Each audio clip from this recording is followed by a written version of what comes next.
จุดนี้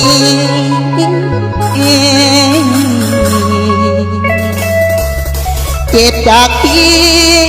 ซ้ำจากเธอเที่ยวขายแหงแลกเธอจมน้ำตาหลังย่อยแต่ยังน้อยว่าผ่านมาเมื่อตาเบิ่งโลกกว้างได้เพียงแต่2 เดือนพ่อแม่มีปัญหาเลิกลาไปคนกันลาพวกกรรมนั่นคือหน่อยเป็นกรรมคอยภาคพ่อแม่ลาคันแฟนบ่สวยแก่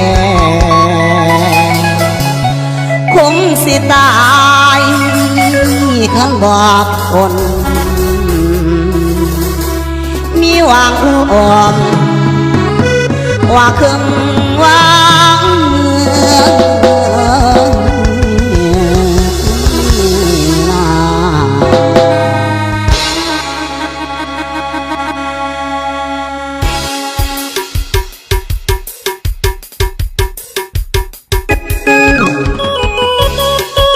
เอามอบให้ทางสายเด้อ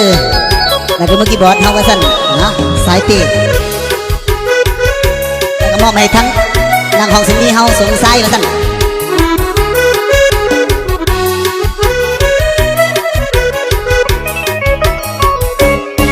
หับคำสั่งจากพระประธานที่คิดสวรรค์นั้นมาจำถึงส่งเรือนทองมาเลยแต่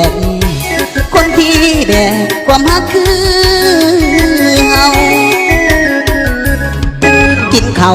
ก็ใบน้ำตาสิเดียวหาให้มาแบ่งเบาอาศัยพ่อกอกปันใจให้เขาส่วนแม่ของเฮาเพิ่นมีใหม่มาขอพี่น้องบอกเคยหัวซาทั้งลุงและป้าหน้าบ่มองกินกำปล่อยใจลอยลาได้มาเป็นหน้าท้องพวกสาวบันนี้ตาปานพาที่ตาเน้น2 คนที่ขาดพี่น้องเสมอข้างถึงหวังมีบางครั้งนั่งปมทุกอนิจจาน้อยเกิดมาบอกคือเขาพ่อแม่เฮาบ่เพียงพร้อมยอมรับหน้าที่ผ่านมาทั้งลุงและป้าหน้าอาเป็นอื่นน้ำตาไหลใส่มอนบางคืนเวลาตื่นสิกินใส่อยู่ใส่ห้องปลอบใจตัวเองเพราะเป็นงานชิ้นเพลงมันเองกอบหนังไก่ถึงต่างแดนแค้นก็ยังเห็นใจมอบทั้งทิพย์มาเลยเพื่อมาให้ปลอบขวัญจากวันนั้นความพักกันหนาวจองได้มาเป็นนักห้องที่มันเข้าฟอนขายในดวงยายไปสู่นี้ดีกาบอนศรัทธาแพงอยู่ตามแดนกินดูหน่อย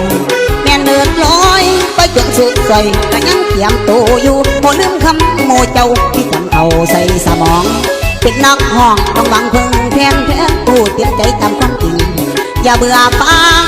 เด้อเสียงน้อย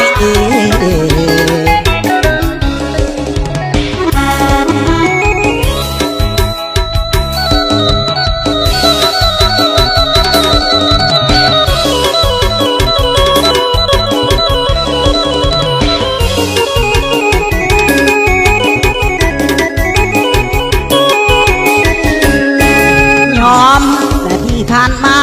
ทั้งลุงและป้าหน้าอาเป็นอื่นน้ำตาไหลใส่มอนบางคืนเวลาตื่นสิกินใส่อยู่ใส่